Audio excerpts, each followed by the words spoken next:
That's us started. Yes. Good morning, ladies and gentlemen. My name is Paul Coquette, a reporter appointed by Scottish ministers in relation to the appeal concerning a certificate of lawful use under section 151 of the Town and Country Planning Scotland Act 1987.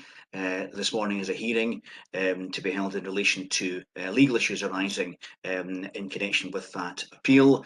The parties this morning are represented by Alistair McKee, Anderson Strathern, representing the appellant, and Sarah Thompson of Scottish Borders Council, accompanied by Ranald Dodds, and Morgan Harris, representing Scottish Borders Council. The case this morning relates to property at Greenloaning's West Linton, with the DPA reference being CLUD-140-2004. The broadcast this morning is not being broadcast live because of technical difficulties within DPA, but will be able to be accessed by members of the public and others with their interest from tomorrow, and will be available for parties, obviously, for future viewing if they wish to at a later point of this appeal. My broad intention this morning, as intimated to parties, is that this morning's discussion will be principally about legal issues. I'm not expecting any evidence to be led specifically, although there may be some questions that arise that parties may have to know the answer to. If they don't, that's fine as well, once on factual matters, but I'm anticipating that the issue this morning will be essentially legal issues. In relation to this appeal, there are no interested parties other than those represented this morning for the purposes of the appeal regulations. As another final preliminary couple of matters, parties by participating in this recording are taken to be consenting to the recording for the purpose of data protection and GDPR. It rather looks as if you're all in rooms on your own, so hopefully there shouldn't be any need to worry about COVID compliance issues as far as this morning is concerned. But obviously, I'd remind you, particularly with recent events, of the importance of complying with all COVID requirements. I'd issued to parties a little while ago a proposed agenda for this morning's meeting, and my broad intention is to proceed in relation to the items identified in the agenda and set out a number of issues. 11 issues, I think I'd indicated, were things that were in my mind that we could address if they don't otherwise arise in the representations made by parties, and we'll just go through that list after we've heard those representations. As I say, I'd identified 11 issues in that. Since the issue of the agenda, Alistair, you've had referenced a couple of weeks ago the case of Mancy, and I've also seen from last night 2 additional cases, Dugu and Harfield, that have been referred to as well. My expectation, subject to what parties think, is that you'll reference those cases at the appropriate part of your submission this morning. If we could take that in that kind of way. I didn't. Having been aware that you intended to refer to the Mancy case intimated a little while ago, they didn't appear to raise any completely new issues that you hadn't given notice of at some point in the past. But obviously, Sarah may take a different view on that. So that was the sort of sense I had and suggestion I would make as far as dealing with matters this morning are concerned. But I'll maybe offer parties, Alistair, first of all, if you have any comments on the agenda or any procedures or any other matters you want to raise before we proceed with the agenda this morning. Thank you, reporter. And firstly, I apologise for the lateness of the 2 further cases which I submitted. They are quite straightforward cases, and certainly in my submission, they don't raise any new issue. These cases simply follow on from Mancy, which is of some vintage because it's a 1965 case, and I thought it would be relevant to have examples of where the Mancy rule has been followed post-planning reform, shall we say, and the 2 cases are dated in 1993 and 2000. So I'm quite happy to hear from Sarah if she wishes to respond to these. But I don't think they're raising any new issues, and what they're really centering upon is the extent and ability of an enforcement notice to, in this case, to absolutely ban outright any short stay letting, and my submission is quite clear that they cannot, and that the sort of mansi rights, the existing use rights that the appellants have here, survive irrespective of the terms of the enforcement notice.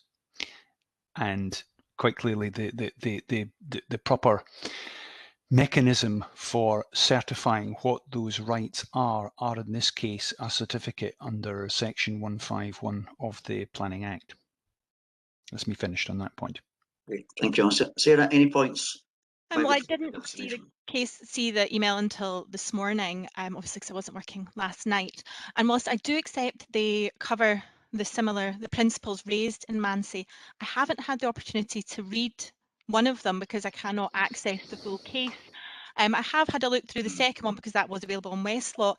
It's just, it may be I might not be able to address some of the comments my friend makes at this time because I have not had the chance to read the case in the 2 hours or so between receiving the email containing them and starting here today. And one of them does not appear to be on Westlaw, and I did task our trainee Morgan, because obviously they have a better grasp sometimes of finding these things than myself, and she wasn't able to track down. It was the Harfield case. So whilst it might not be essential, I do feel slightly disadvantaged having not read in detail the cases that are being referred to. Yeah.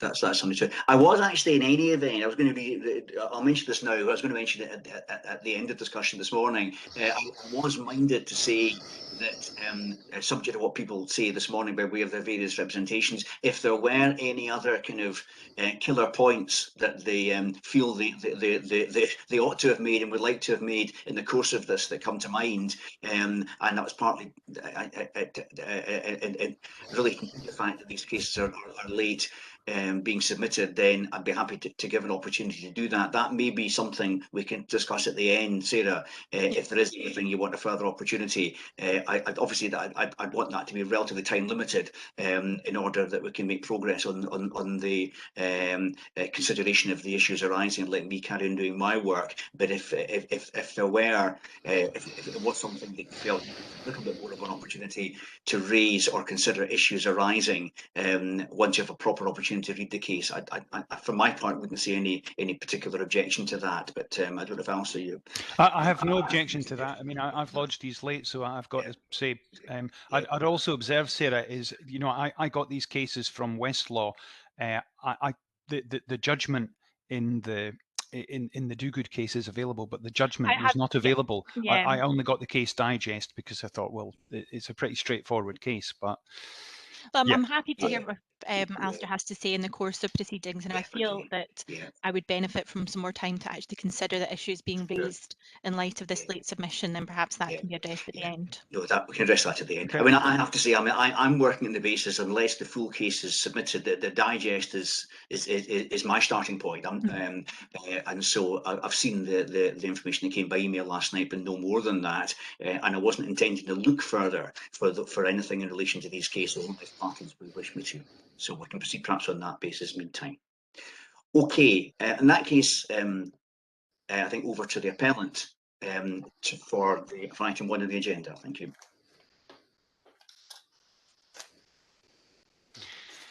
Thank you, reporter. I mean, fundamentally, the appellant's case is based on 2 limbs. The first of this limb is based on the exercise of the planning judgment in the reporter's decision, the reporter being Chris Norman in this case, and his planning assessment regarding what level of usage of this particular property in his judgment amounts to a material change of use. If the usage does not amount to a material change of use, then in my submission, this is something that can be certified. This is a matter that can be certified under the appeal here. So the reporter, Chris Norman, using his planning judgment, has concluded that letting for short stay commercial visitor accommodation for around 38% of the time, and that's 12 within 32 weeks, did not amount to a material change of use. Now, curiously, had the reporter, Chris Norman, at that stage formed the view that that was a material change of use, then the appellant here would have succeeded with his immunity from enforcement, because he would have had the 10-year period. So it was this critical period between April 2008 and November 2008 where the reporter was exercising his judgment. And what the appellant has done in the context of the application for the certificate of proposed lawfulness is simply to adopt really the terms of the reporter's decision notice and seek a period of 38% of the time, which on the reporter, that reporter's view, was ordinary and incidental to the main use of the property. And it was considered to apply this reasoning over a sort of calendar period. Now, it's probably worthwhile saying that before I made the application for a certificate of lawful use, I did try and have this discussion with the council to almost set out a baseline within which the appellant here could operate his property without it being a material change of use. And for reasons that only the council know to itself, they did not wish to engage in that process. So therefore, the appellant really had no option but to make an application for a certificate of proposed lawfulness, really to establish what that baseline was going to be. Now, I've had an opportunity of discussing matters further with the appellant, and if the reporter, you sir, were minded to accept the certificate of lawfulness, then in that instance, the appellant would be willing to accept a level which I think is considerably beneath that which Chris Norman, in his appeal decision, judged was not a material change of use. And this would be, and it's broadly similar to the certificate of lawful use decision from reporter Mr. Huntley you'd lodged, whereby he granted that certificate and he imposed certain further controls upon that. So the appellant in this instance would be content for the certificate, if granted, to be limited to 6 bedrooms of the property, with a limit of 12 guests at any one stay, and a usage of, in aggregate, no more than 90 days in any calendar year, with a minimum stay of 2 days.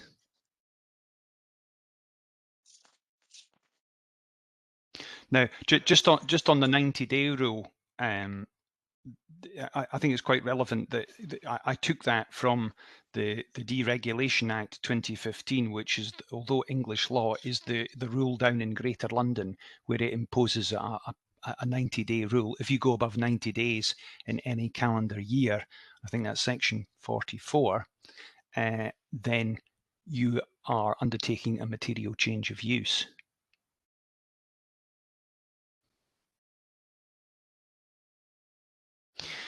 So in summary, in terms of the sort of the threshold, that there must be a usage for short stay letting that is less than a material change of use, and that's really what we're trying to establish here, I think. And we obviously wish guidance from the reporter on that. But I think the reporter's decision letter from Mr. Norman does categorically state that 38% of the time is not a material change of use, and it is obviously a reasonably up-to-date reporter's decision, because it's in April 2019, and it's also in relation to this property.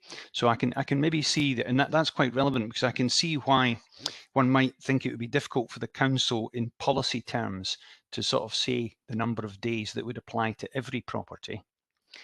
but we're only seeking for it for this particular property, and this property is, you know, it is a substantial detached property set within an extensive 1 acre garden in a semi-rural part of West Linton.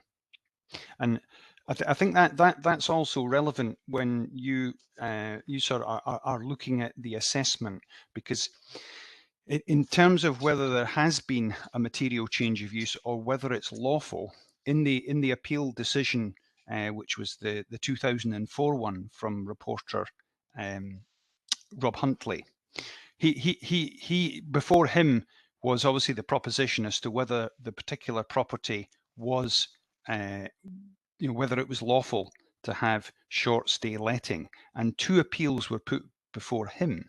One was at 25 Eyre Place in Edinburgh, and the other one was 13332 in the Gallowgate. But he then went to look at the differences, the actual physical differences between the property which was before him and these other properties.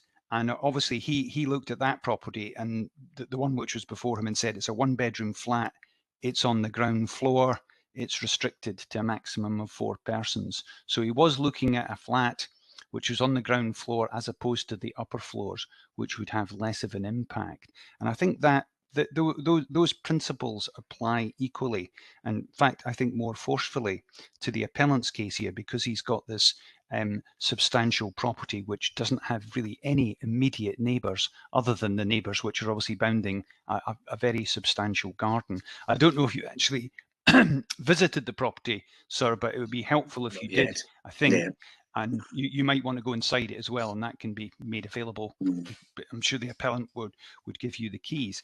So that's really I think that's the point in terms of the sort of setting the threshold of what is or what is not a material change of use, and it's fundamentally based on Chris Norman, the reporter's assessment, which, you know, was looked at by the court and considered to be a reasonable exercise of judgment.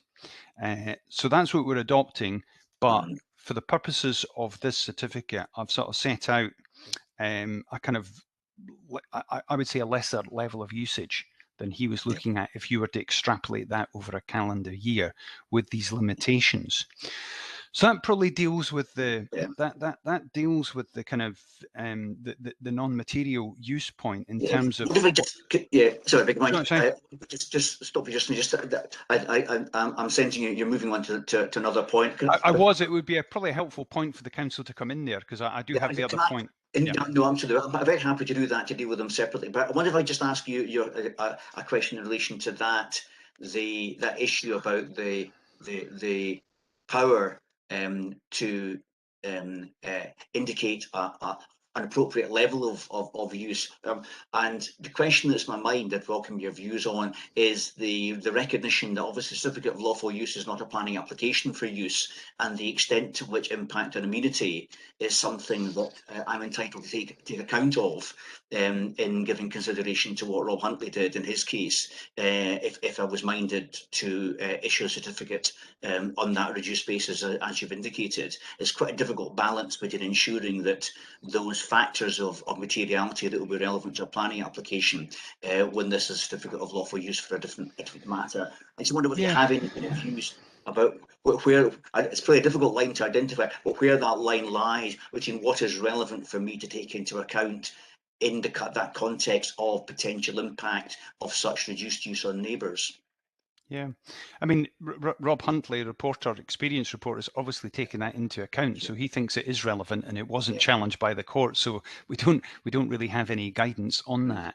If you'd have asked me without looking at the Rob Huntley case, I probably would have said amenity was not a valid consideration, and that was in fact the line I was taking during the application, because I said, you know, the council had advertised it as if it were a planning application seeking views, and most of the, you know, most of the comments that came in related to amenity issues. So I have to say it's, you know, it probably, I think it probably shouldn't be, but certainly Mr. Huntley's done it. That would be my take on it. And because you had lodged that case, I assumed you were so minded, and that's what. Well, don't read too much into what I'm minded to do. I mean, I'll talk about the case a bit later on. I am the reason I drew it to parties' attention was it was the only DPA case that I've been able to identify in this area of activity, and it is a civic lawful use case, not an enforcement notice appeal, so it's helpful from that perspective. It was the only case I've been able to identify where a reporter had taken that kind of approach. So I wasn't necessarily indicating that I was endorsing it as applicable to the current circumstances. It was merely giving fairness to parties, indicating that I was aware of the case and therefore inviting views. I also wanted to raise the case on an issue we'll maybe come to a little bit later on about practical enforceability of a condition of that nature. But we'll come to that later. I mean, but as I said, it was raised just as I say, because it was something that I felt was useful to have the views of parties on. Yeah. I mean, I'm just looking at section 151 just now, so I can refresh my memory with it. But it does say that it does focus the decision making on what is lawful. So I would say in doing that, it is probably intending to exclude amenity issues, because those would only arise in should we say in an assessment of a planning application where you're looking at the factors in the round. So I think if you would like to record me saying that they should be excluded, I have addressed them on you because you'd lodged the Rob Huntley appeal, but I think for the purpose of lawfulness, they are not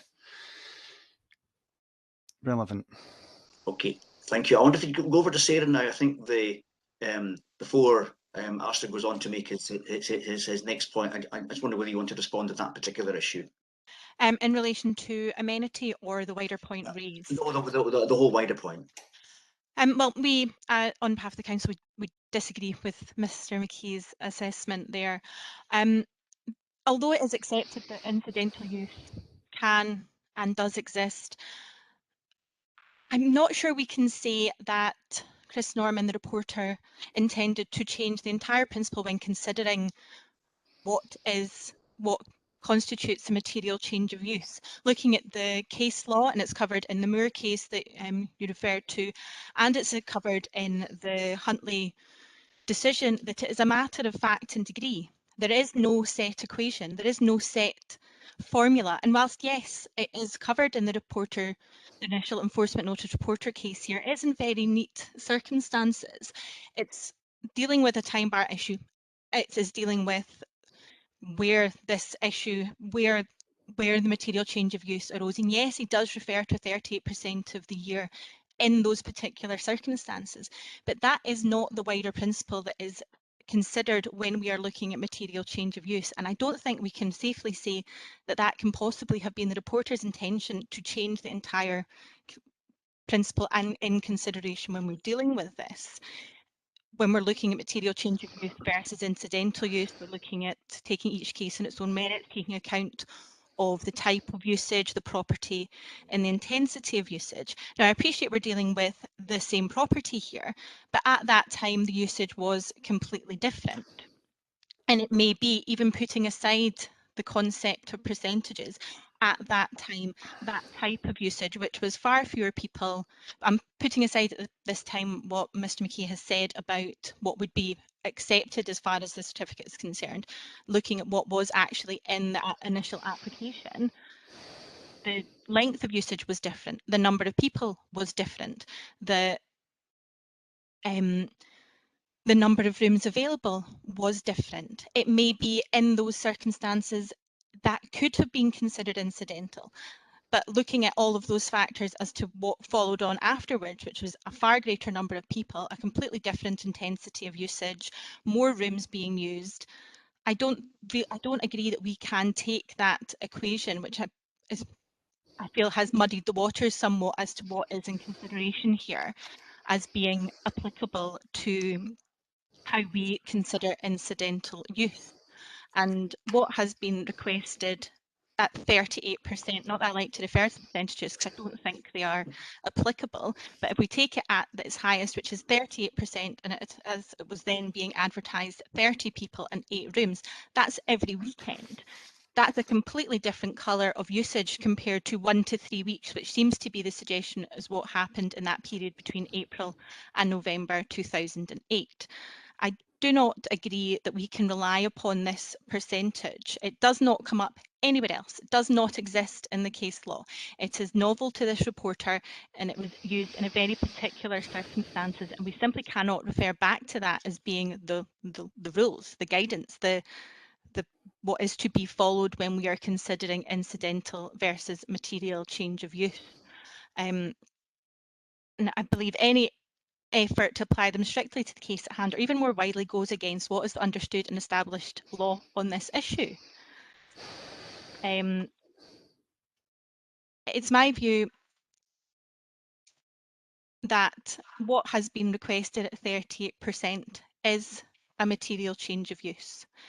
And if we were to consider all the wider factors in around.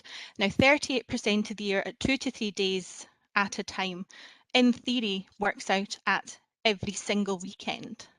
Now, if we go back to the Huntley case that we've talked about, there was the usage, and to consider the usage, he looked at the impact on neighbours and it being no different to the usage of a permanent resident. That cannot possibly be suggested in this case.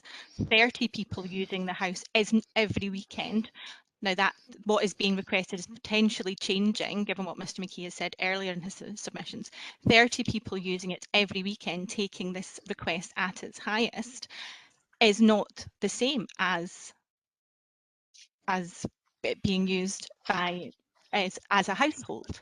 No, 30 people are not going to be living in that house every week all the time. That is not the same as being used as a house. And I think we really need to look at what the key principles are in relation to material change of use, and it is not what has been put forward by the reporter in this case, and which has unhelpfully muddied the waters. The Huntley case has talked about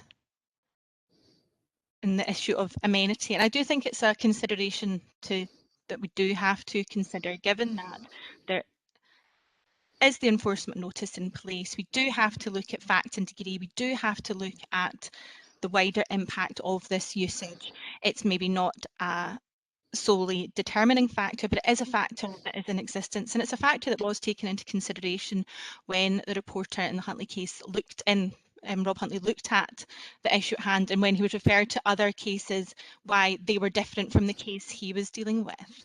So I do think there are factors to take into account. Let me look through my notes to see. I would have the point my friend has raised in relation to what would be acceptable. Before I can really address that, I would appreciate an opportunity to discuss that with the planning officer at some stage. It doesn't have to be at this point. I can perhaps, if there is a natural adjournment at some point, I could discuss that just to take a wider view on those issues, because that is obviously different from what was contained within the certificate and at the initial application stage. Okay, thank you. A couple of questions for you, Sarah, following from that. One of which actually is kind of starting with that last point. I mean, I am hearing what the appellant is saying in terms of that kind of proposed reduced use. And I hear what you say about percentages, is that idea of 6 bedrooms, 12 guests is what Mr. Norman found at paragraph 7 in relation to ground D as the evidence of the position then. And I understand and accept the case as set out in that decision by Mr. Norman, that what was ultimately enforcement notice was ultimately taken in relation to a higher use, that is 8 bedrooms up to 30 persons. But I don't know to what extent you have had notice effectively of that suggestion and what that means in terms of evidence gathering to assist me if I was to address that question, and indeed also I wouldn't mind your views on the question I put to Mr. McKee as to whether that is relevant for my purposes. So that it's really quite important, and it may require further procedure. It may indeed require further evidence beyond the legal arguments being considered today. So I'm very happy to have an adjournment for those purposes. But I wonder if you have any views on those two issues at this stage. It wasn't a proposal that I had previously been aware of. I do appreciate that 6 bedrooms, 12 people was part of the consideration, whereby April to November 2008 was not considered to be within the enforcement period. The intensity of use as in the period of time was quite different, but again, it's not something that I have been aware of, and I'm not sure whether this is something or how much information our planning team at this point have on that. My subsequent submission, which will come later, is that the enforcement notice stands regardless of this potential change of usage, but I've not had notice of that at this point. But it may be something I can get some potential information or views on if we do have a period of adjournment. But I'm not sure how much information I can provide on that. Okay, but it may not be possible today in the circumstances. Do you have a view on this question about whether immunity should be had regard to by me in this process? I do think immunity is a consideration. It is a wider view as far as looking at material change of use. Now, it's not the only view, it's not the only factor, but it does remain a factor as far as the wider considerations are concerned, because how the property is used does impact the community it is in.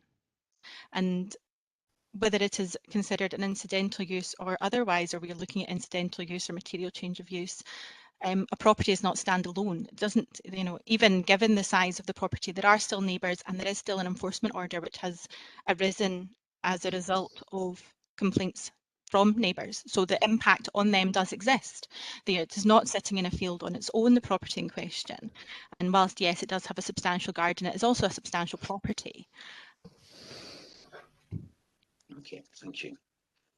Okay, I don't know if, Alistair, you want to address further aspects of that, or whether you want to go on to your second point. Just to come back on the point, Sarah, and I think you picked up on this, if I've recorded you correctly, that paragraph 7 of the Chris Norman's reporter's appeal decision letter, he does say it's 6 bedrooms, it's accommodating 12 guests, and I think it's more that what's being proposed now is more closely aligned, shall we say, to what was before Chris Norman, the reporter. Forgive me for sort of, you say, springing this sort of change to the level of usage on the council, but I have over 18 months, possibly longer, tried to engage the council to discuss a level, and it's just because they have never previously been prepared to announce what for this particular property is a reasonable level. And I do agree to some extent with Sarah in regard to the Moore case. It's a matter of fact and degree, that's true, but we have this particular property, so we're able to make a judgment about the level of usage of this property. I'm not asking the council to, decide, a sort of 90-day rule for the whole of the borders. That's not what I'm on about here. I'm just wanting to do it for this property and this property alone. So it doesn't, whatever's agreed on this does not set a policy generally for Scottish Borders Council for short stay letting. That's not the intention. I know they will not be able to do that, but I think they will be able to say, respond to the sort of level of usage, which I'm contending is non-material. I mean, on the issue of amenity, I mean, one has to remember when the council refused the certificate of lawful use, it also excluded specifically from its judgment the issues of amenity, because it was said it was a lawful use, because they agreed with me. That was the point I put to them. So they're bringing it back up now. I suppose they're entitled to do it, but they have changed their position. So that's what I would have to say on the kind of, shall we say, the level of usage. If you want me to now turn to the issue about I suppose the legal effect of the enforcement notice, which I think is quite interesting and important in this instance, because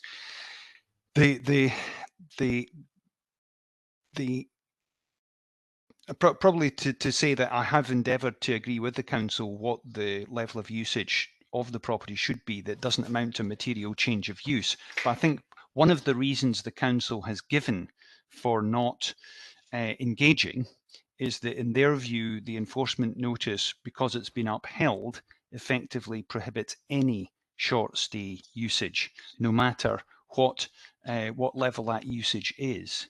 Now, I emphatically do not agree with that position.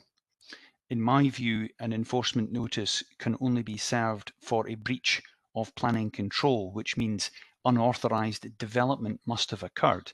And that unauthorised development has to be a material change of use. So therefore, it follows logically that an enforcement notice cannot be used to turn, in effect, so what the council are trying to do, a non-material change of use into something which is unauthorised development. That's what it's seeking to do. That's why I lodged a copy of Mansi v. Elstree RDC, which is a 1965 case, but it has survived. And in my submission, this case is clear authority that an enforcement notice cannot remove established rights, which in this case are the appellant's rights to use the property for short stay letting at a level that is beneath a material change of use. The two other cases which I've lodged the kind of case digests of, in both of these cases, the Mansi was approved of and followed. And part of the reason I lodged them is because Mansi was in 1965. I didn't realise it was quite as old as that. And these two other cases of Harfield and Dogood are respectively 1993 and 2000. But in RV Harfield, in this case related to a criminal prosecution, it was held that an enforcement notice would be construed so that permitted development rights were not required to be discontinued. So they survived, and they were able to use this in the face of a prosecution to ask for or to succeed in an appeal for a retrial. Now, in Dogood against the Secretary of State in 2000, this concerned the alleged loss of permitted development rights for open-air markets for 14 days. And it was held that an enforcement notice, even although it did not specifically safeguard such rights, could not take away legally permitted rights.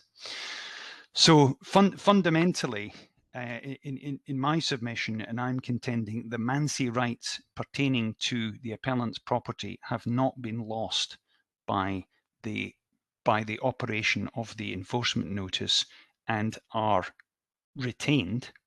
And the purpose of the certificate of lawful use application was to simply to recognise those rights, because the council wouldn't do it, and it was the only mechanism I could see that was available to an appellant. So if the certificate of lawfulness were granted, it would not contravene, in my view, the enforcement notice, but would sit alongside the enforcement notice to clarify what its terms were. So in that sense, if the terms of the certificate of lawful use were exceeded, i.e. you went above the number of rooms or the 90 days, then that would be a material change of use and the enforcement notice would be breached. And that is the way in which the enforcement would work for that. So I'll maybe pause there and Okay. hand it back to you, sir. Yeah. Okay. I have a couple of questions in relation to that, but I'll go to Sarah first. Thank you. Whilst I do accept that Mansi exists and there are certain points raised within that, I would in the first instance take us back to Chris Norman's reporter's decision, where the terms of the enforcement notice being excessive and such were considered, and it would have been within his rights to vary the enforcement notice to take account of use to a certain level, to apply his own equation, to consider incidental use at that stage, and he has not done so. And it wasn't appealed later, it wasn't appealed to the Court of Session to allow that additional use.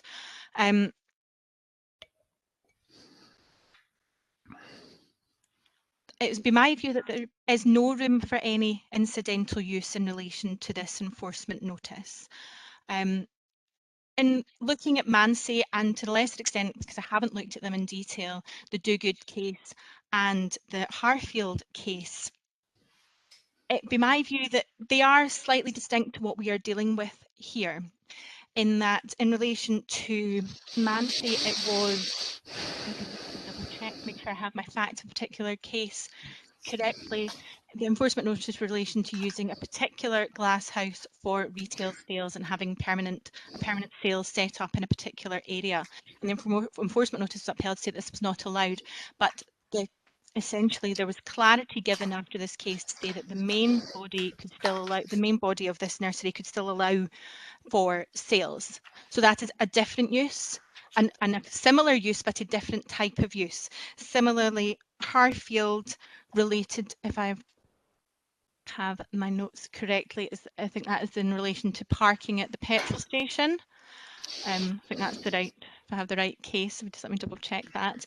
And again, the use that the enforcement notice did not allow for was parking of commercial vehicles. Now, obviously, I've not read this case in detail, but the incidental use that was being allowed was parking as related to the use of the petrol station. That is a different, it is a similar type of use, but it is a different use.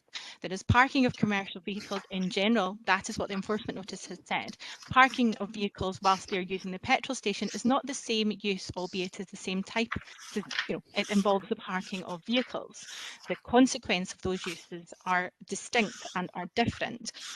In relation to the Do Good case, which I just allow me a moment to bring up in front of me. Hang on a wee second.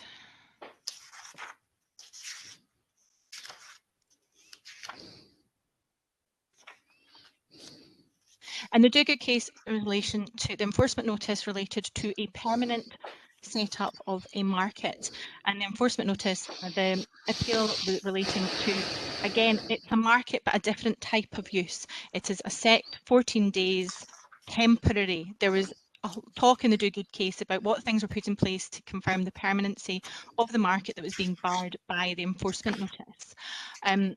What we are dealing with here, however, is use of the under the enforcement notice, short-term commercial use, and incidental use that's being suggested, which is also short-term commercial use.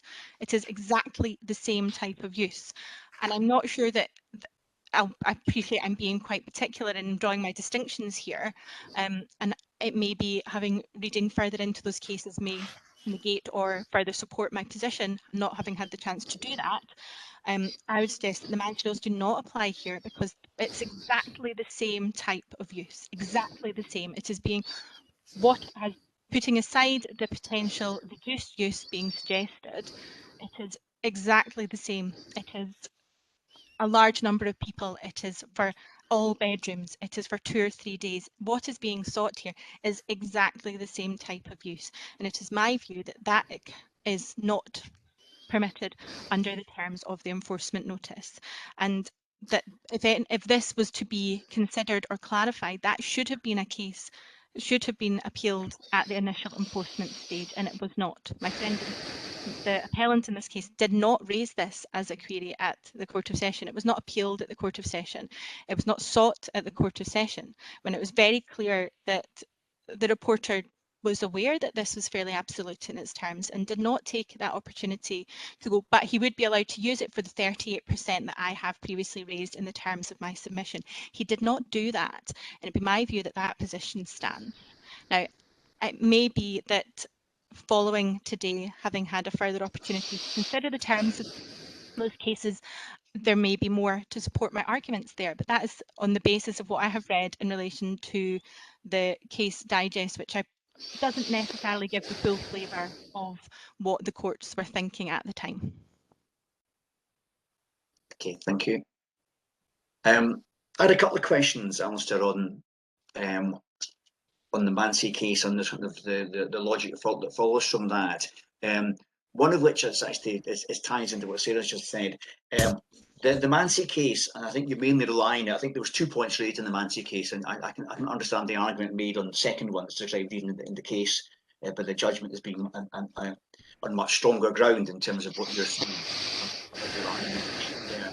The question that is in my mind, and I'd welcome any further thoughts you have on this, is that kind of jurisdictional question. And I hear what you're saying, that you would say that the jurisdiction of the enforcement notice, which has been subject to process, and that process is now exhausted, your submission is it's complemented by the certificate of lawful use procedure. The point that struck me reading Mansi was actually on the first point addressed there, and I don't know if the numbers are the same as yours, but on page 6 of the Mansi judgment relating to that first point, there's a question there. I don't want to get into, I hope we don't have to get into a discussion as to what the Caravan Sites and Control Development Act 1960 meant. Hopefully we don't have to get to that. But the point at the page on top of page 6 there is the question of the jurisdiction. And that's the point that arose there, is suggesting that options for your client do not extend to seeking a declarator, or indeed waiting until any potential criminal proceedings arise, then raise it then. But that the option is to raise it on an appeal to the minister. And I guess I question specifically in relation to the point that Sarah's just made as to whether, in light of that, it's too late now. This could have been a ground F appeal in relation to the enforcement notice appeal, and the extent to which I now have jurisdiction to, in effect, play into issues that might have arisen in relation to that enforcement notice at the time.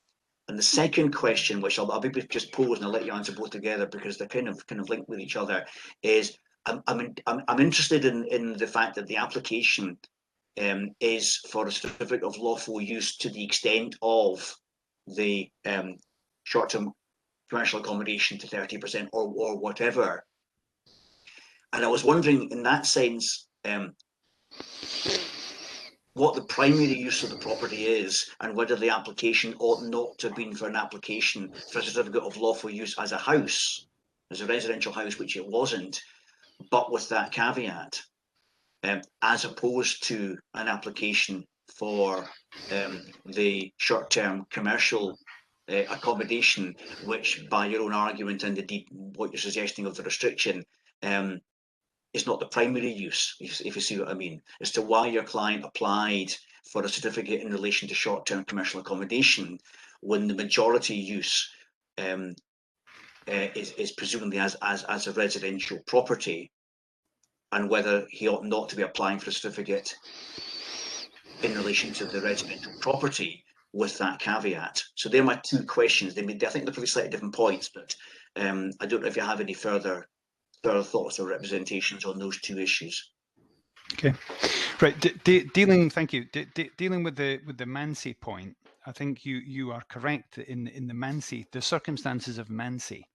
The inspector's appeal decision notice itself was being challenged in court, so therefore it was entitled to be remitted back, and then presumably the inspector then carved out, shall we say, the Mansi rights in the appeal decision notice to say that you can do some of this. So therefore the enforcement notice does not remove all of your rights in an absolute way.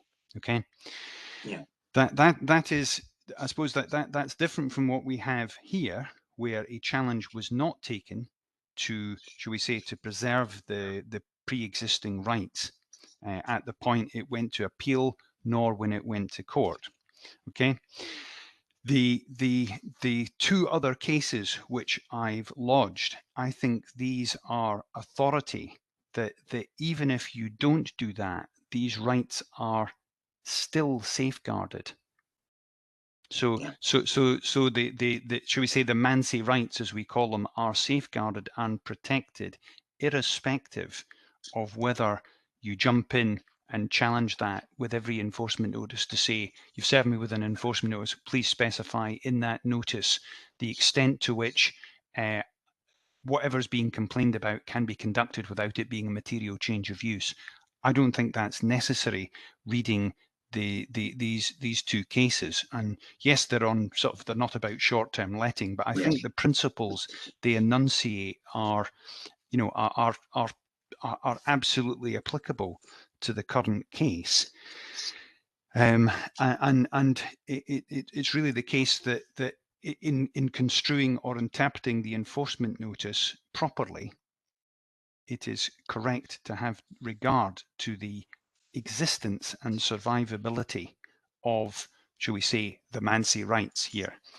So that's my point, and I think that's what comes through in the Harfield and the Do-Good case, which maybe takes Mansi a bit further. I think if it inches it further, it says not only are you entitled to jump in and ask for these rights to be identified on the face of the notice at an appeal, but even if you don't, they are safeguarded, because under a proper construction of an enforcement notice, you would always have to have regard to what's behind it, and its purpose is to stop a person from undertaking an unauthorized development, which means in this instance would be a material change of use. So if it's not a material change of use, it doesn't have effect. I think that's what seems to be coming through these cases. So that's my first point. On the second point, that goes to the second, doesn't it? That takes you to the second point. Yeah, I suppose the reason the certificate of lawfulness is drafted in the way it is because we were endeavouring to reach or negotiate with the council as to what the level of usage was going to be, and that's simply been reflected in the application for a certificate of or lawful proposed use.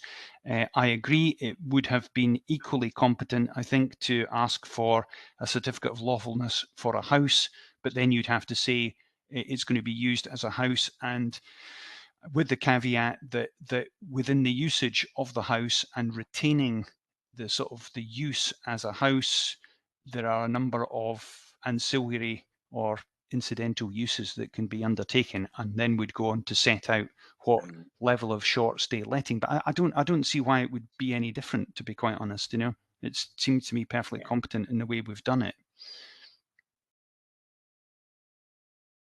Okay. So on your first point then,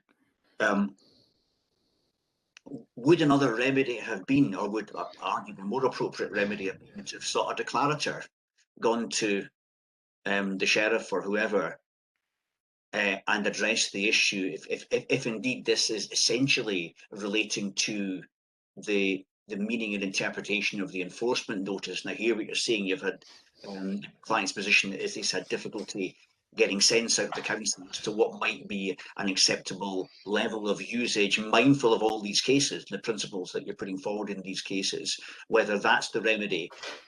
What I'm thinking about is kind of the jurisdiction that I have in the certificate process. Yeah, well, I would contend that you do have jurisdiction, because the purpose of the certificate of lawfulness of proposed use in this instance is a mechanism which enables any person to make an application to establish whether a proposed use of buildings or other land would be lawful.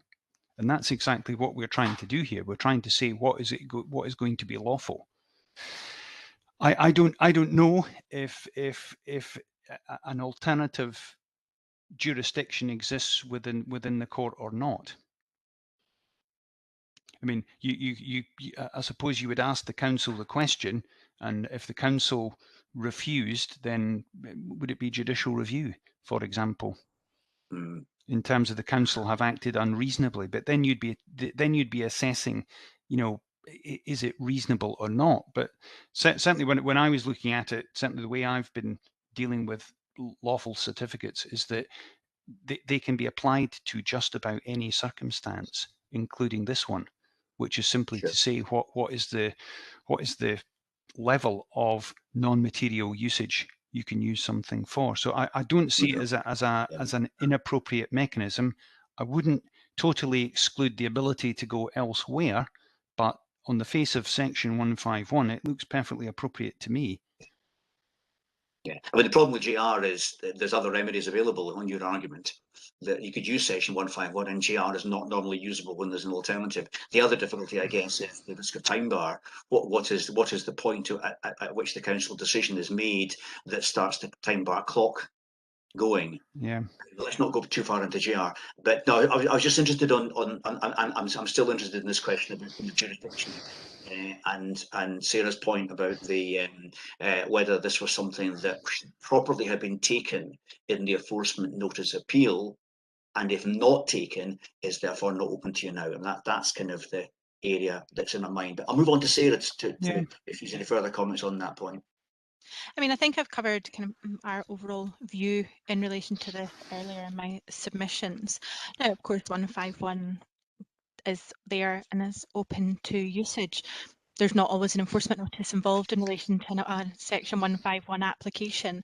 And it is my view that this has essentially already been considered, and this is not considered at the point of the initial enforcement appeal and was not appealed thereafter, and it could have been, because it was raised by the reporter what was incidental use in relation to his decision-making process.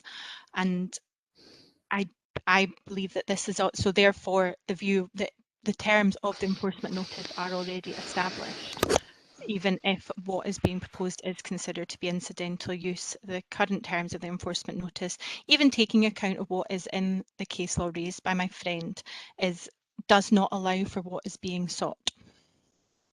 Okay. And on that point, I mean, I understand your if you like technical point that it's not open for those reasons and maybe too late.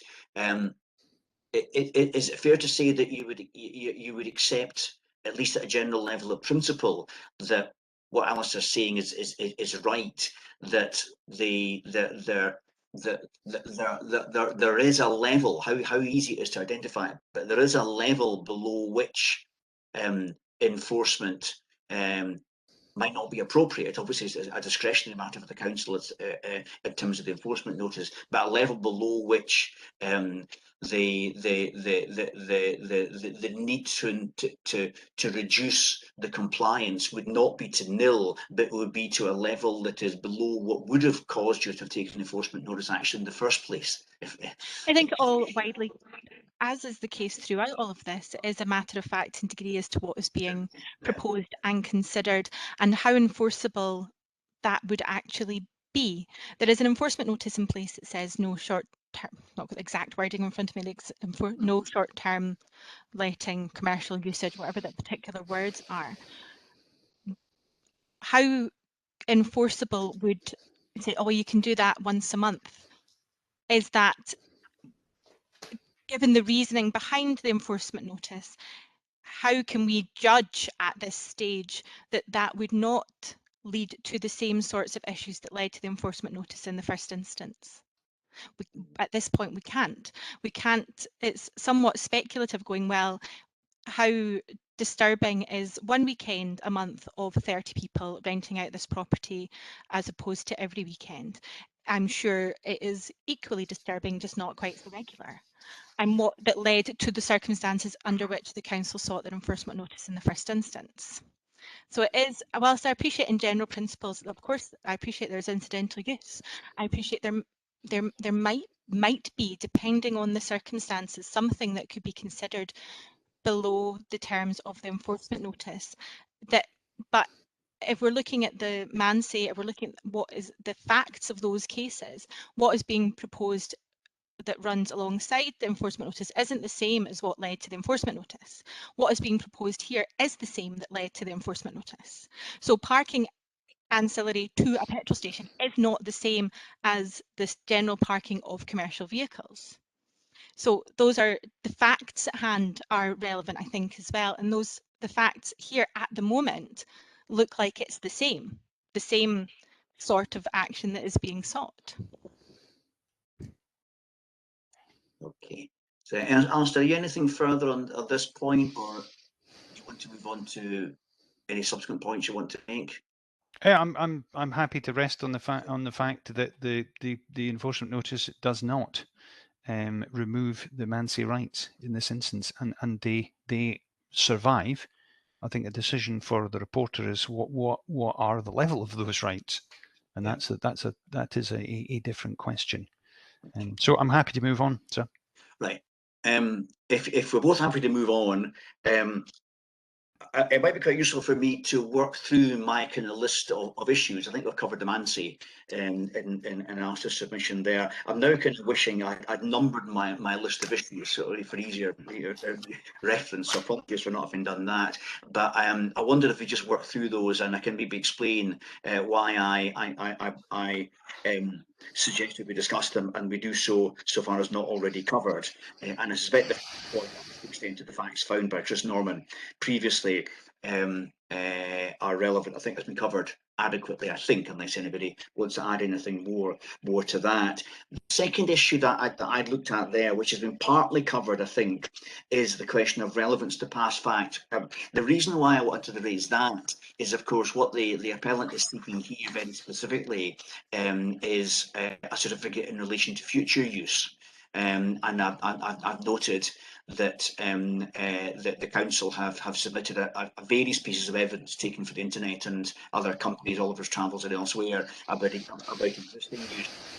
And I'd welcome any views as to the extent to which it's appropriate for me looking at this question, if you like, in the abstract, as the extent to which the kind of the history, whether in 2008 or subsequently, are matters that can be relevantly taken into account in setting the context of working out the level of fact and degree. I think we've addressed that partly, but I am interested that both parties in this case are drawing my attention to past facts in support of their respective positions, but this is an application under section 35(1) for a future certificate relating to what would be the case if the use of the property were limited to the extent indicated by Alistair this morning. So I don't know if anybody has anything further specifically to say on that question of the extent to which the past is relevant for working out the future. Again, starting with Alistair.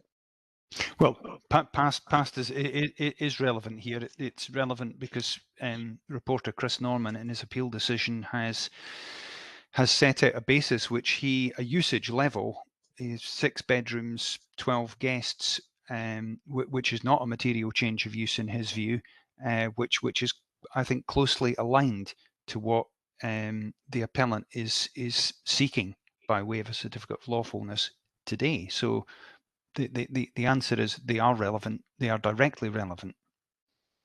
Okay. Sarah?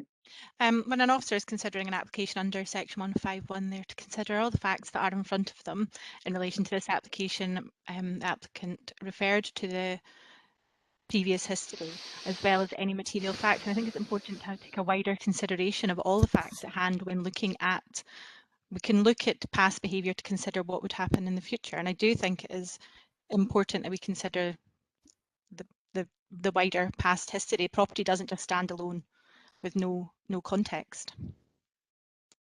Okay, thank you. I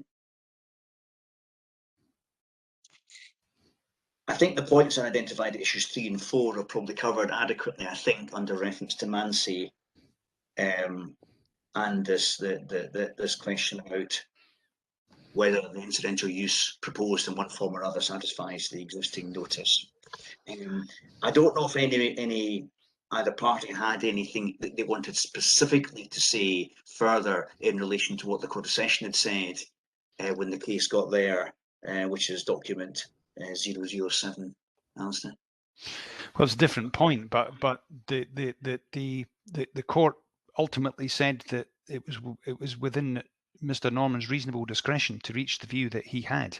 So therefore, that is why I took it from that they were endorsing his judgment.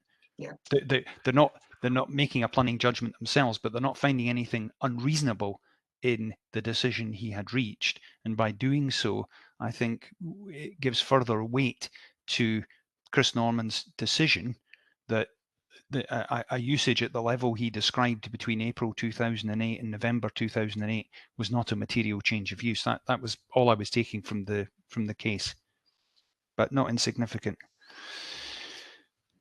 Okay, thank you. And Sarah? I would take similar from the case, however, they are endorsing it in relation to that very specific issue in relation to the time bar. They do not reference the equation or percentages that Mr. Norman raised in relation to it. They simply endorse the fact that he has reached a decision as to the particular type of use at one stage was not material and then a particular type of use at another stage was. But I don't think there's much more to take from it than that. Okay, thank you. I don't think there's anything specifically very much further in relation to the Moore case that was spoken about already. The main purpose for me referencing that was just the indication that matters are questions of fact and degree to be applied to the circumstances. I think Moore was an enforcement notice appeal, and I'm conscious that the use class position in England in relation to houses is different from Scotland. So Moore is always to be treated with a little bit of caution with that in mind, but it was really, I referenced that only really to seek any views of the parties on the fact degree point. The only other reference that I alluded to briefly earlier on was the question of the Rob Huntley case, which was spoken about already. As I said earlier in this discussion, one of the reasons I wanted to raise it was to seek the views, and I might here go to Sarah first and Alistair second in this regard, and just thinking about what a limitation, if it were granted, would look like.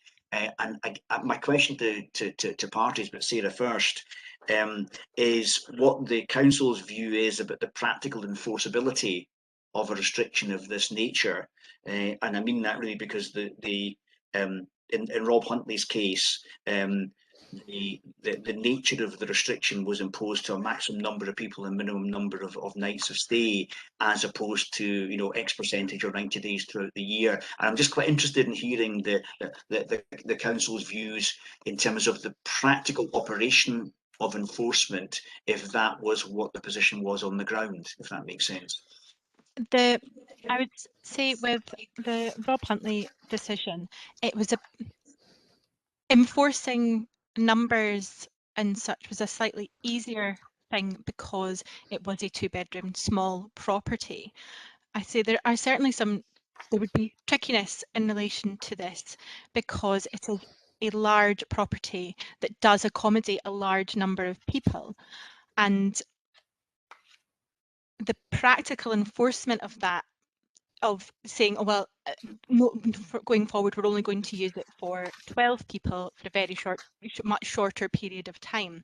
I'm not sure how easily that would be enforced until such.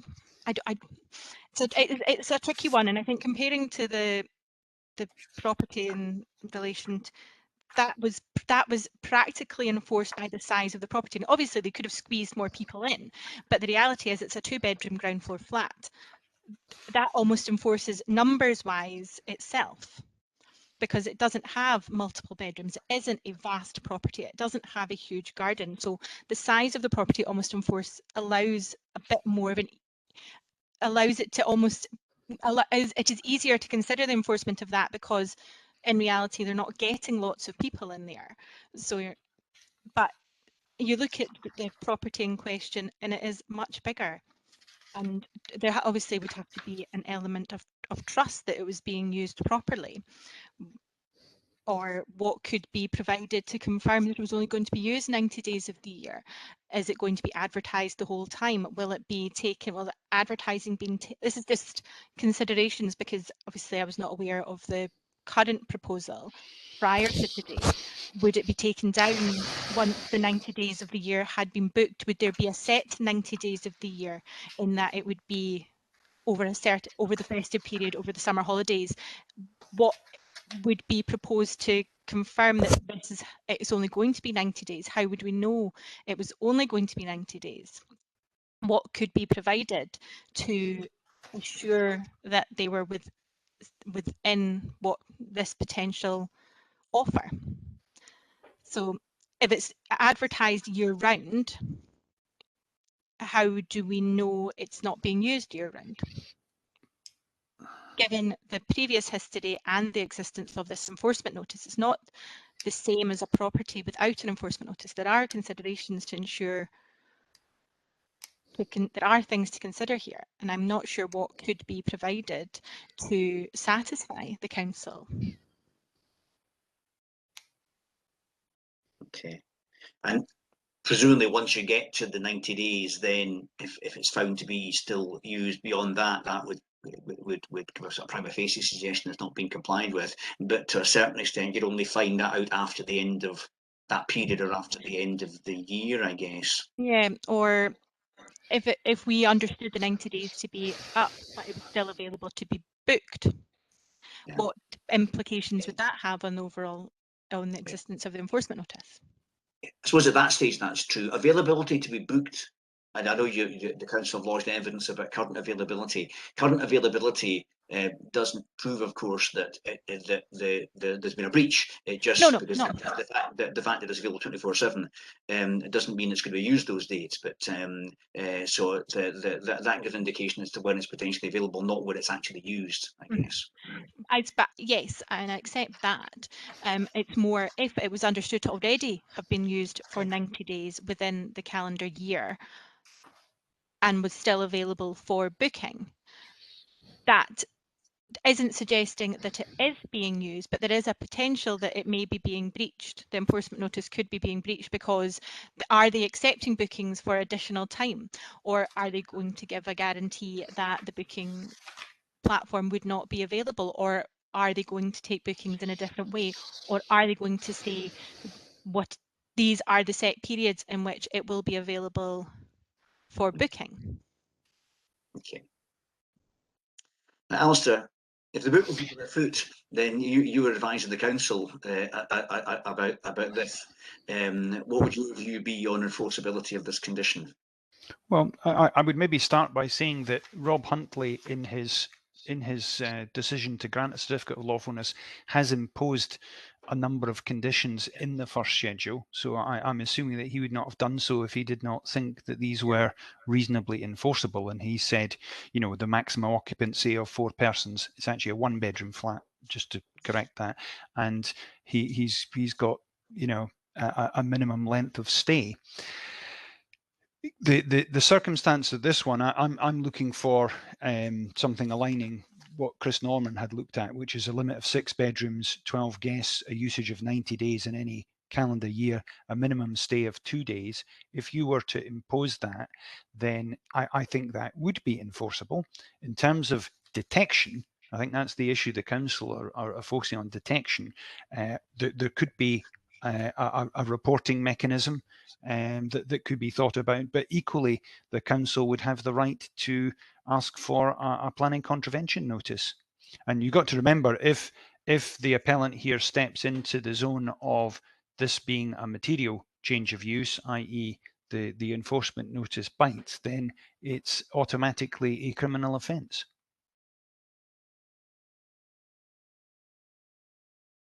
So I think the mechanisms are there and are enforceable.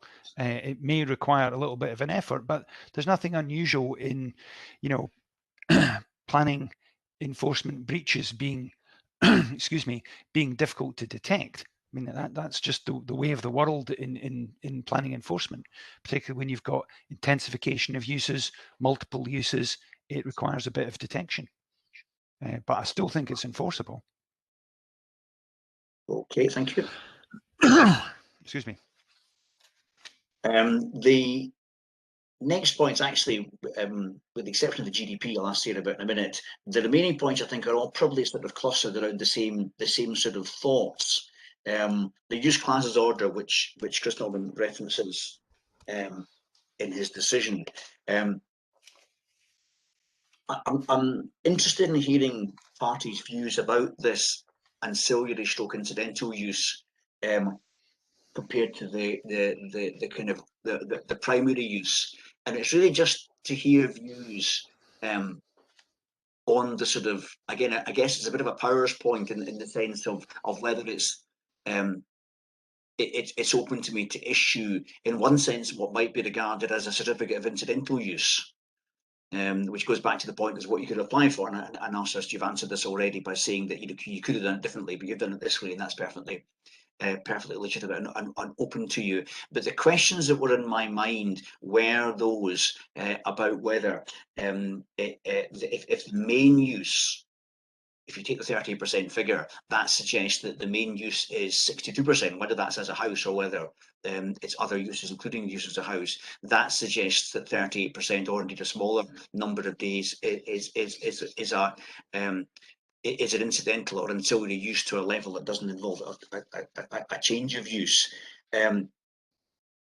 Whether that is something that is open under the powers to seek a certificate in terms of the use classes order, and whether you can split a property in this kind of way. You can obviously split it geographically, because the planning unit can be defined as a piece of ground within the red line boundary, but this is kind of more a kind of conceptual split that arises here. And I'm just wondering whether there's anything from the use classes order, either Article 3.3 or Article 3.4, which is relevant for me to take into account. And on that conceptual split, the reason why I reference Article 3.4 of the use class order is that suggests that when there's one unit used for two purposes, that can be treated as a single use for the purpose of the use class order. But if that needs to be specifically stated in legislation, it implies that kind of more than one use is not normally able to be treated or taken as being the kind of the primary use. Hopefully that explains a little bit as to why the use class order came to my mind, but I don't know if you have any representations in that respect, just on this question of the way the certificate is framed, the request certificate is framed to be a use subject to the 38% or other restriction. Is there an issue around that aspect of the, if you like, the non-short stay commercial accommodation use? So first of all, Alistair. I'm glad you've clarified 3.4, because I was having some difficulty understanding why that was applicable to dealing with class 4 and class 5, but it's really by analogy, I suppose. I mean, so I'm not convinced that 3.4 kind of is particularly relevant here, other than by sort of some distant analogy. But certainly 3.3 seems to me to be saying that you can conduct a use that's ordinarily incidental, which is a bit like non-material, isn't it? It's not precluded from the use being specified in another class. So I suppose 3.3 is giving some statutory authority to the ability to use property for a use which is ordinarily incidental to the main use, shall we say. So it is doing that. Quite where that sits with you know, the kind of idea of the sort of the Mansi rights is you know, it doesn't contradict it. It just seems to be an addition to that. It just seems to be saying no more than what the common law is really saying, that, you know, up to the point a material change of use takes place, then you can use a property for that without it being development. It's maybe just, I think it's probably for the purposes of interpreting the order, it's kind of spelling that out, you know. Yeah, I mean, it is there for a very specific purpose in the interpretation of the order, as you say, that says that something's ancillary can still be ancillary if it's designated as a potential principal use elsewhere in the order. So I think it's an interpretive provision that addresses a different thing, but it was the only thing that I'm aware of in terms of statutory provision. I couldn't see anything in the 1997 Act in itself. It was the only thing that I could find that kind of acknowledged statutorily the concept of ancillary or incidental use. If you could just bear with me, I need to just find Chris. I think Chris Norman uses this expression somewhere, doesn't he, in his appeal decision? Just bear with me a second. I seem to remember. Yeah, he does reference the order. Yeah, it's actually paragraph 10 of his decision. Yes, that's the very one, yeah. Yeah, as provided by.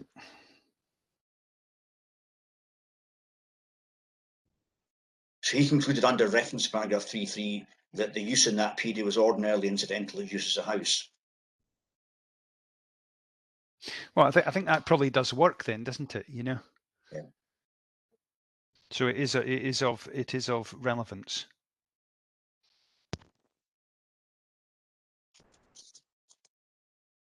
Okay, and Sarah, is there anything you wanted to say? I think it 3.4 is an interesting anomaly. It exists. 3.3, I think, just sets out what we already understand, that there can be incidental use, and that kind of confirming what we know from case law. Okay. And it seems, and it just addresses that whilst the incidental use being held here does not appear to be under a use class order, I'm not sure one of the use classes. I'm not sure 3.3 necessarily means that that isn't potentially allowed, permitted. It doesn't. I don't think it seems. It doesn't seem to suggest that incidental use has to be another lawful use. No, Just no, that that's right. the fact that it is another lawful use doesn't stop it being incidental. I don't know that we can read much more into it than that. Okay, no, that's helpful. And on that, actually, go back to Alistair for a second. Actually, on that issue and what that means on the ground just now, I see in the application under reference to a site visit, you indicate that your clients are now residing in the property. And I think actually in his original application, the appellant talks in terms of the kind of the existing use of this property being as a house, which of course from his perspective probably is, because he's never accepted the legitimacy of the enforcement notice. But I'm taking, as far as you know, that he and his wife now generally lives there. Yeah, I should say that his wife has got some medical issues, which means she can't live there for the moment. But that is his principal and main home, and has remained so, and throughout the process here, and remains that position remains today. Okay. And in terms of that kind of use, again, you may not know the answer to this question, and I've obviously not been and seen the property. Maybe I ought to. When he lives there, does he have a sort of a self-contained accommodation within the house that he can live? I hate to draw an analogy to granny flats or whatever, but maybe that's what I have in mind. That's really a point I'd have to check, but it sounds logical, yeah, because it is a big property. So I suspect he has what is sort of his quarters, shall we say? Yeah. I mean, that may be important. It may be important in terms of the applications made, and Sarah might have view on that in a second. But it also strikes me that if he's living there as his main property, and the property is let just now, and obviously we're talking about a future situation, if it's to be potentially let on a basis of 90 days or 38%, if the property is not subdivided, then the question in my mind is how does he work his practical residency of that? Does he move out the minute there's a he does, as I understand it, he moves out during that.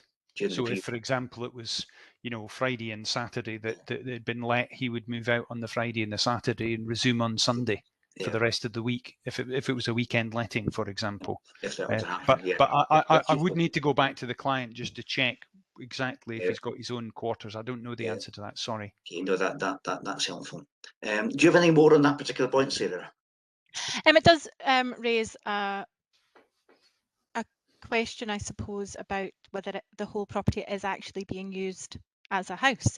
If he has a self-contained corner of the building that is not available for letting, then even if the letting is only for a certain period of time, the majority of the house on that basis is not being used as a house. The majority of the house, even if it is only being used for 38% of the year, is being used and set aside for commercial letting. And that does raise some questions about whether that in itself is a material change of use, and actually the principal use is commercial letting property, and the incidental use is this small corner for residential. Yeah, well, that Yeah. only occurs if that's indeed the question. I haven't asked the question of the client, so I don't know the answer. Yeah. But he's obviously, I would imagine, he must be using the other facilities, the toilets, the living room, etc., the kitchen. So I don't think you can say he's cocooned away in one area of the property. I very much doubt. But I think it's maybe a point I'll need to come back. I think there's probably one or 2 points, particularly on the issue of the current proposal for limited use, that we'll all need to come back on that. I'll maybe come to that just in a second, because I think that is everything bar only one question, one issue on my list of issues. And the only other one outstanding is for Sarah, is the reference to the General Permitted Development order and the relevance of that. And I was assuming that was simply kind of relating to the point that was made by Chris Norman in his first his decision, paragraph 4, that indicates there's no provision of part 3 of that order that would allow the change of use to a class 9 house to this use without planning permission. But I noticed in your appeal documentation submitted, you referenced the GDP order as a relevant piece of legislation, Sarah. But I just wondered if that's right, or whether there's any relevance that it has for my purposes. Having discussed it with the relevant officer, it wasn't a consideration of the officer when considering the certificate of lawful use and development. There are interesting terms within it that may, in a roundabout way, be worthy of consideration, but it wasn't. It would be unfair of me to say that it was a consideration of the officer at hand, and I did check that towards the end of last week. So that sort of bad neighbour development, as it were, wasn't before the officer, wasn't within their mind when considering the application. Okay, that's helpful. Right, okay. From my perspective, that's probably covers the issues on my list, and parties obviously have made representations as they think fit. 2 things arising from this which are related. One of which is whether, after all, my initial sense that there was no particular need to make a site inspection is maybe that's something that we might need to revisit now, because of the indications of a little bit of uncertainty yet to be checked as to all the factual circumstances are. And secondly, what the council's position is once they can reflect on the proposal certainly made to me for the first time today in relation to the 90-day issue. So I'm open to parties' views as to next stages, which could both be in relation to the making of further representations based on the factual position from both parties, and then the suggestion that I look to make probably an accompanied site visit at some point. One of the reasons I was a bit uncertain about the need to make a site visit is it's obviously only be, given the nature of this appeal, it would only be on a random day that might not necessarily be representative of the true position, and it's likely to be in December, which I'm presuming is not the most popular month of the year for the usage of the property at present. But it does look as if it might be quite useful for me to do that, and on that basis, I think I'll probably contact our admin support people to find a date that would be convenient to do that. But I'd welcome parties' views in terms of next procedure in light of the kind of factual matters arising today as to what the next best steps are. And we start with Sarah on this, because you need to consult with Ranald. I mean, you can have an adjournment just now, or we can roll this to a close, and we could, because these things look as if they're probably more factual issues that you'll need to have more than 5 minutes to think about. Yes, I mean, these could be addressed by way of written submissions after the fact, when I've had the opportunity to consider the most recent proposal, rather than kind of forcing people to make comment off the cuff at this point. I feel like that might be the most appropriate way to deal, certainly with the council views on the most recent proposal made. And Alison, what are your thoughts? Well, I don't have a problem with that sequence. I mean, we would like to retain the right to answer anything which comes in from Sarah. I mean, I think Sarah might want to come back on the court cases as well, because I think you mentioned that. Yeah. In fairness, So if you were to there may be nothing, but I think just to allow myself the opportunity to have actually considered those. And and obviously you want to come back on the sort of the level of usage I've suggested. I'm just making sure you've got it noted correctly, just in case. Just I'll maybe just go through that in case there's an error on that, and then it will set us on the wrong footing. But it was a limit of 6 bedrooms, a limit of 12 guests. It was a usage of not exceeding 90 days in any calendar year. And it was a minimum stay of 2 days.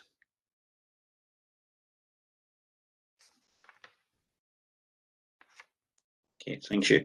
So I thought I'd maybe just repeat that just in case someone had got that wrong, and then we'd end up having 3 or 4 submissions rather than 1. Yeah, so that's if Sarah would like to come back on that, plus any response she has on these court cases, I'm quite happy to then respond to that. I think I should go back to my client, the appellant, and ask him where he lives in that property, because I think it's a question that's arisen which I was not able to answer. I'm sorry. Sure. I did have a catch up with him, but we never actually touched on that issue other than he lives there.